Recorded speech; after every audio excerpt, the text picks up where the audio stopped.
Okay, guys, next up, we're looking at the overhook. Generally, you want the underhook. Here I have an underhook. Okay, generally you want the underhook. However, this time, your partner was able to get his underhook in, and now you have the overhook. When you have the overhook, if you know the key details to the overhook, it's extremely powerful. Okay, the underhook is much easier to teach and very easy to execute. However, the overhook is extremely powerful as well if you know exactly how to use it. Okay, so let's rotate. The problem with the overhook is when I try to sweep him, he has that free arm. He has an arm that's outside of my control. I don't have that arm under my control. I need to control this arm here to sweep him. The biggest mistake people do is they try to grab that wrist and pull it off the mat. It's very difficult to do so. Okay, if you try to pull his arm off the mat and he resists you, like, just resist me here. Like, no, I'm just stuck here. I'm just stuck underneath him, and nothing's going on. If you try to shoot a triangle, he could posture up. He could see it coming. He knows about the triangle. Okay? We need to pull that arm off, and we got to take that arm off the mat, and it's got to be easy. Can't be difficult. Okay? So watch here. I'm sweeping my partner. Instead of trying to pull the arm towards my chest, I pull the arm up and forward. I pull the arm up and forward. You'll notice when I pull it up and forward, it's no longer in the correct position to stop my sweep. Now I can start to sweep here. Neil's going to want to retract that arm. And he's going to want to base it back on the ground in the correct spot. And now I'm in a tug of war. I'm pulling it up and forward, and then he's retracting it. That's when I'm going to feed it to my right arm. Okay? Watch here. My right hand here is going to eat up my left wrist. I pull that hand off the mat. When I pull that hand off the mat, I'm not pulling it from left to right or east to west. I'm pulling it north of Neil.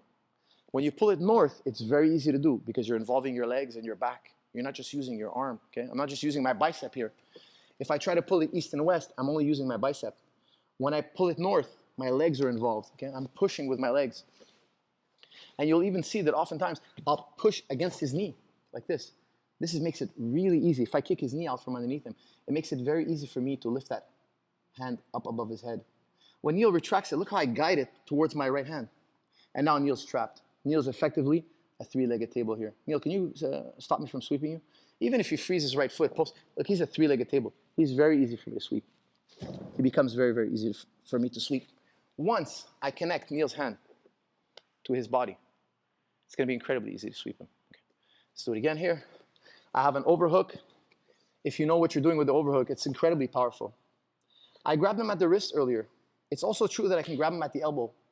I can grab him at the elbow. I put my foot on his hip, and I pull on that elbow. And I control that wrist under my arm like we talked about earlier. Don't move.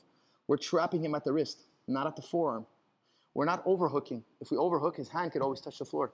We trap that wrist. Once you trap that wrist, you're controlling the head of the snake, which is very important. Okay? See that again? He pulls his arm. I'm trying to sweep him. I grab that wrist. You'll notice my elbow's on the floor. I kick out his knee. I pull that hand north. Once I pull that hand north, guys, I can sweep him here. He's going to want to retract that elbow. Look, when he retracts it, it's very easy for me to guide it. Lift your head up. Look, it's very easy for me to guide my left wrist to my right hand. See? Now that I have this connection, Neil, try to pull your arms out. Pull your arm out. Free yourself. It's incredibly difficult. Not only could I triangle him here, I could also sweep very easily. I could very easily sweep. Okay. See it again. I have an overhook. My partner's resisting. I like to put my elbow on the ground. Here, I'm going to pull his arm north. You can kick out his bottom knee, his right knee. It's not necessary, though, but you can. You can absolutely do it. Sometimes I feel that the arm's a bit heavy, and I kick out that knee. It gives me that pulling power that I need. I'm pushing with my legs. I'm pulling with my arm. And now Neil's essentially collapsed. Here, I start to sweep. Neil's going to want to resist. He wants to pull that arm back. When he pulls that arm back and it's off the ground, it's very easy for me to guide to my right hand. From here, I start to sweep. It becomes a very easy thing to do for me to sweep my partner. The biggest mistake you can make with an overhook is when you sweep your partner and he bases, you try to rip that hand off the mat in an east-west type vector. That's no good. Resist me here, Neil. It's just too much work.